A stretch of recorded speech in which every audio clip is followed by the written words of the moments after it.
Hello, I'm Jason from AutoPot. I'm going to show you the new Tray2Grow, which will be launched in 2023.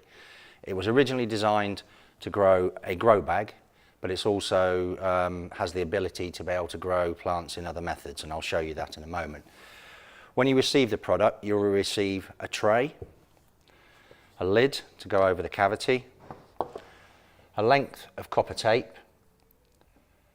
10 capillary wicks, 10 spikes for the grow bag, a golf filter with a sponge inside to filter the water, 2 9mm top hat grommets, 1 blanking cap, 3 spirit levels, a length of 9mm pipe, an aqua valve, and a 16 to 9mm inline filter. You will also receive a length or a sheet of capillary matting and also a sheet of copper and 4 seed trays. That's the standard pack. If you want the optional extras, they are the microherb trays, which will be ready and available in 2023, and also as an optional extra we'll have a fabric planter. I'm going to show you the aqua valve now. So the aqua valve consists of 3 parts. The top float, which you always slide from left to right, and it has a silicone in the top, and there's a hole that looks like a little volcano on the top. Slide that back in. Never, if I show you here, never try and clip it in because you may fracture this point here. So always slide from left to right or right to left. And then there's a bottom float which unclips, and you have a silicone that cuts off the incoming water. So when you receive your aqua valve, it's important that you hold it at eye level and make sure that the silicone is making a parallel seal on the hole below. If you need to adjust it with your thumb, you can just adjust it, hold it at eye level, and make sure this silicone here is making a parallel seal on the volcano hole below, and that's it. I'm now going to show you how to put the aqua valve into the tray. Firstly, you'll take your 9mm top hat grommet and you'll push it into this hole below. It's very simple. Just feed it from the outside in and push it through the tray. Then you take your 9mm pipe, and if you find that the pipe is difficult to slide through, dip it in cold water and it will change the properties of the plastic and make it harder. Or alternatively, you can just wet it or put a very small amount of washing up detergent on there. Generally what I do, I just lick the end of the pipe and then push it through.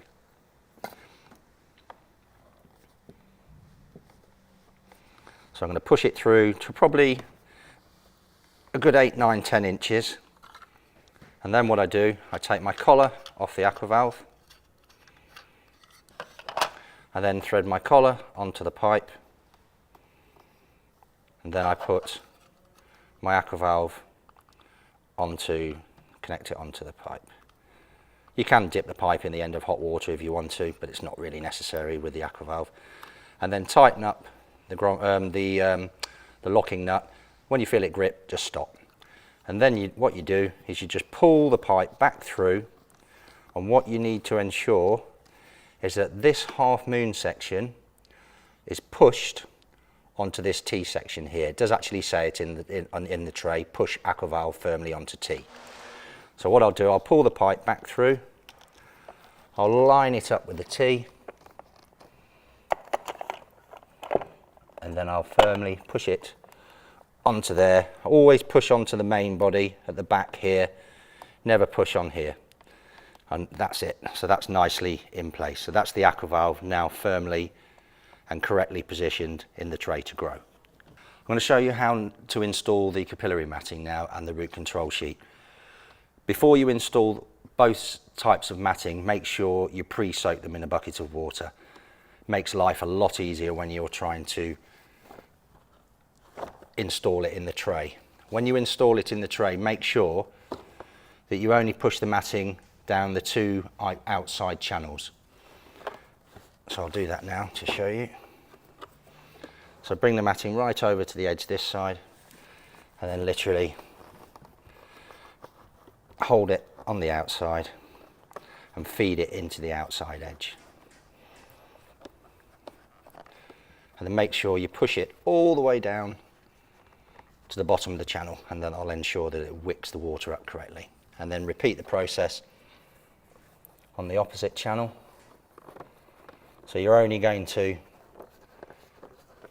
push the fabric down into 2 of the outside channels, and that's it.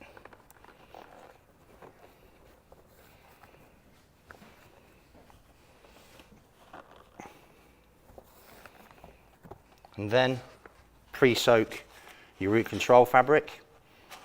Copper on one side, black on the other. Really doesn't matter which way you have it up. What the copper does, it prevents roots from getting past it. It's a barrier. So if you didn't have it there, then your roots would tangle up into your capillary matting and you would have to replace your capillary matting more regularly. You'll lose the colour of the copper, but don't worry about that. It's still there. It just oxidizes. So you can wash this put it in the washing machine, or you can just wash it in a washing up bowl with warm soapy water and rinse it off. But always make sure that you pre-soak the 2 fabrics when you're installing them. With your Tray2Grow, you will receive 3 small circular spirit levels. So they're inserted at the end of the tray here, there, and 1 at the far end over here. Like so. I would still always err on the side of caution and always double check that your tray is level using a spirit level. These are an indicator, the circular spirit levels. The longer the spirit level that you use, the more accurate you'll be able to get. It's very important that you have the Tray2Grow as level as possible. Using a longer spirit level will ensure that. And always sit the Tray2Grow on something hard. Don't sit it on gravel, because gravel will sink. Sit it on a board or something hard, level the board off, and then put your Tray2Grow on there, and then make sure it's level with your spirit level.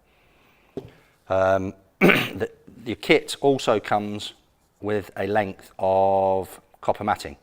Oh, sorry, should I say copper tape. The copper tape is wrapped around this edge here, and it stops the slugs from going into or entering into the tray all the way around here. And then when you get to this edge here, you can then feed it just below the area where the aqua valve fits, and then carry it all the way around the tray and back. So that's just to help keep slugs out of the tray. And then if you're using your Tray2Grow outside, we provide the kit with a blanking cap, and you can see where I've installed it here. If you're going to use it outside on the patio, the Tray2Grow outside on the patio, then it's advisable that you remove this, or if it's not inserted, then you just leave it out. And then if it rains heavily, you turn your tank off, and then any excess water that falls into your tray can drain out of this hole here. And then once it's stopped raining heavily, then turn the tap back on. If there's water in the tray, just let the water be consumed first, then turn the tap back on. As standard, the Tray2Grow will come with 4 standard seed trays. In the early part of the season, with your capillary matting method, you can put your seed trays in the tray and then germinate seeds or cuttings. And then once you're happy and you pricked out your seedlings, you can place those in pots of various sizes, and the Tray2Grow will irrigate pots of anywhere probably up to 10-litre pots. You can do various designs of seed trays. The most important thing when you use a pot or a seed tray, as you'll see here, there's holes that are recessed and holes that aren't. You must make sure that there are holes that are going to make contact with the copper sheet, and exactly the same with the seed trays. These are air holes, these are water holes. It's important that you have contact, otherwise if there are only holes here and here, here and here, then the pot wouldn't, or the substrate or the soil in the pot wouldn't make contact, and then it wouldn't wick the water up. So you can use those to bring your plants on. And then the other option, which will be available in 2023, are microherb trays. So you can do microherbs in there. You can obviously do microherbs in these trays if you want to as well. And then the fourth method that the tray has been designed for is a fabric planter. It's around 120 litres. Simply put that in your tray. You can do carrots, potatoes, any root vegetables are ideal. And what you would do before you turn your tank on, you would put your potatoes or carrot seeds in there, water it through until you see water coming into the tray. Let that water get consumed, then turn your tank on. So make sure the substrate's wet first. The Tray2Grow is designed to be connected to a reservoir of any shape or size, whether it's a water butt, a large reservoir, a small plastic tank that you buy from the DIY store and adapt yourself. So all you do, there's two options. All these fittings are supplied. So one option is a clip fit connector with a 9mm option. So simply push the pipe onto the end of the fitting. And I'm using a small tank here. This is a standard hose lock fitting, and you just click that on.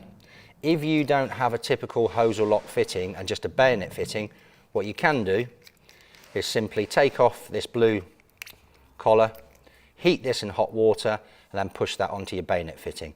So you've got two options there if need be. But for the purposes of the video, we're showing you it connecting to a hose lock fitting. So that's here, that snap there. Inside this filter here,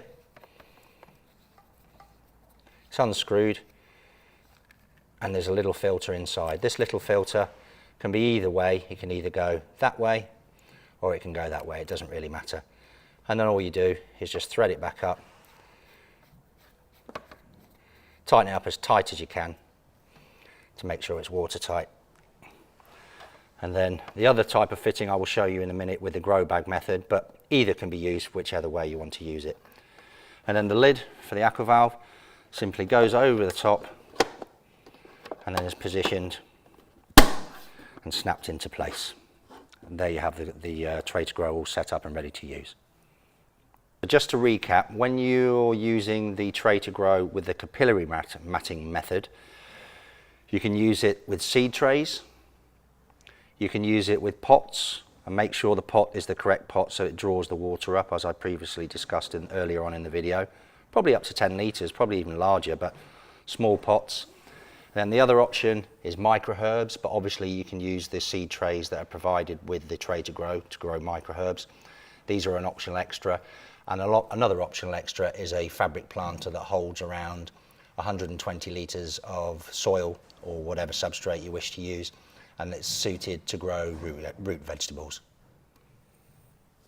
So once your Tray2Grow is connected to a reservoir of any shape or size, you have the option, if you're using an inert substrate such as coco, or if you're using soil with feed in it, whether to add fertiliser or not. AutoPot has a dedicated 1-part fertiliser called the Easy to Grow liquid feed. It's available in a 300ml bottle, a 1 litre bottle and a 5 litre bottle, and also a 20 litre bottle. It will last for several years as long as you keep it in a cool place. Don't leave it in direct sunlight. So if you needed to add fertiliser, you would just follow the directions on the bottle and fill up your reservoir, put the fertiliser in, and then if you just come on in here, I'm going to turn the tap on and you'll see the aqua valve start to flood. So the gravity pressure, it all works by gravity, no power, pumps or timers. And what this valve does, it's not a ball cock. So with a ball cock type of design, that allows water to flood in and then it always stays at the same level. This is a patented valve all around the world. And what this does, it allows water to flood into the tray to 20 millimetres, which is roughly halfway on this black locking collar here. Once it reaches that level, then it stops.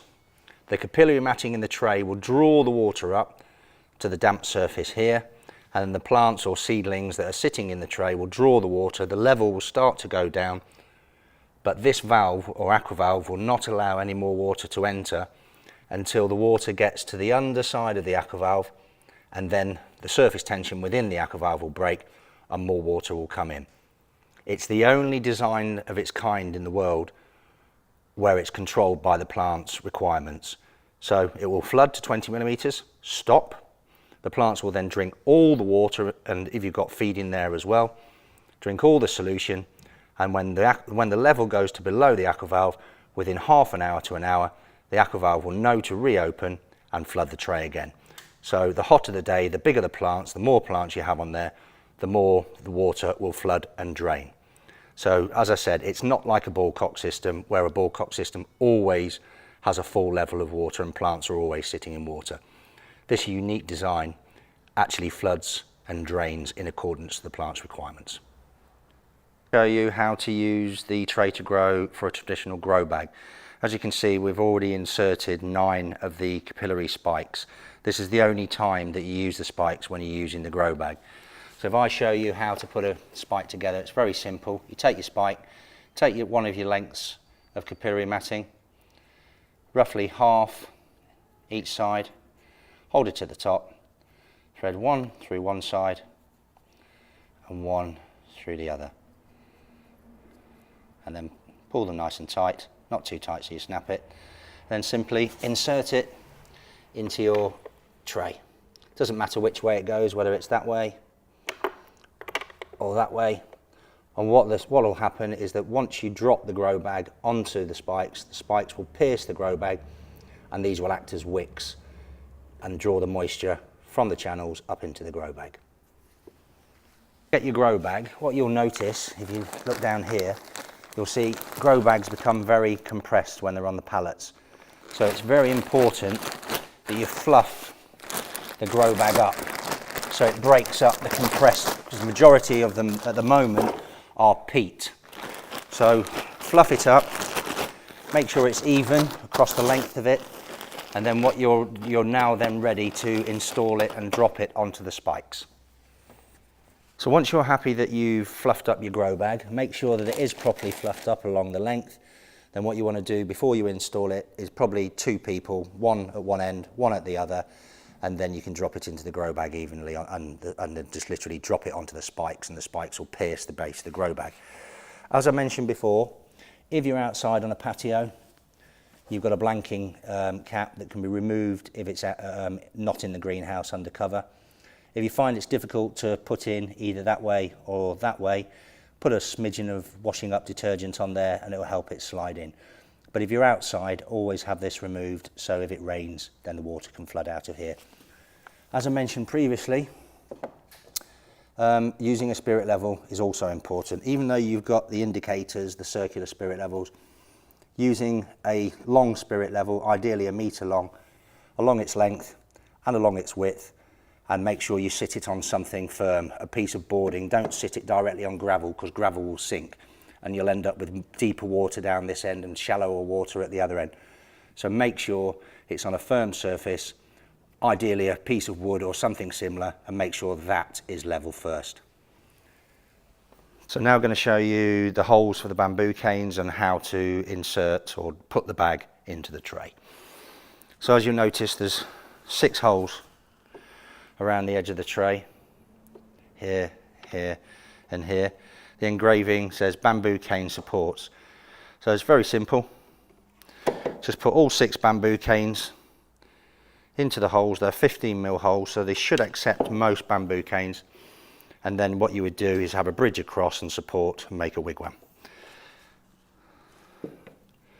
So before you insert your grow bag, I recommend that you turn it upside down, take a screwdriver or similar, and puncture lots of holes in the base. Doesn't matter how many, just as many as you like really. And what that does, it allows air and allows drainage. If you look on the end of the grow bag here, they're the only drainage holes in the whole bag. There are none at the other side, only at this side here, so there's none down this side. So because this is a bottom-fed system, you want moisture going in, you want moisture to be able to escape out of the holes as well, and also air, so it adds to a better growth. So literally just a few holes, 10, 20, 30 holes, just all around. Use something smaller, it's perfectly fine. and then turn the bag upside down, or the other way, the right way around. Like I said, it's much better to use 2 people, and then you can drop it on the spikes evenly. Make sure it's all fluffed up, and then literally drop it onto your grow bag, onto your grow tray, your easy to grow tray. Obviously a little bit more accurate than I've done, but that's now ready to be irrigated. So the other option of connecting your aqua valve to a reservoir, so you can buy any plastic waste paper bin. We sell 30 litre and 50 litre plastic tanks with already pre-drilled holes, and we have all the fittings that are supplied with a Tray2Grow. So it's very simple. If you buy a purpose-built or a water holding tank, you would just drill a 12mm hole through there, and I would recommend that you use a step drill, not a standard drill, but a step drill that looks like a Christmas tree. And then all you do, lick the end of the pipe and make sure it's wet, push it through, and we'll show you the inside of the tank, and you can see there's a certain amount of pipe through there. Then I take the golf filter with the sponge in it, and then push that golf filter into the pipe all the way on, and then pull back, and that's now the filtering connected. So what you would do, you would now fill up the tank, put your fertilizer in, ideally easy to grow fertilizer, and then you're ready to feed your grow bag. Once you've connected your Tray2Grow to your reservoir, you can, if you want to, add fertilizer to the reservoir, but there is generally there's a certain amount of feed with grow bags as standard. So you can add water for the first couple of weeks and then introduce a liquid feed, a suitable liquid feed at half strength, and then as the tomatoes start to grow, then increase the strength to full strength. Tomatoes, or cucumbers, you can got several options. Cut out your 3 holes, which generally people do, like so.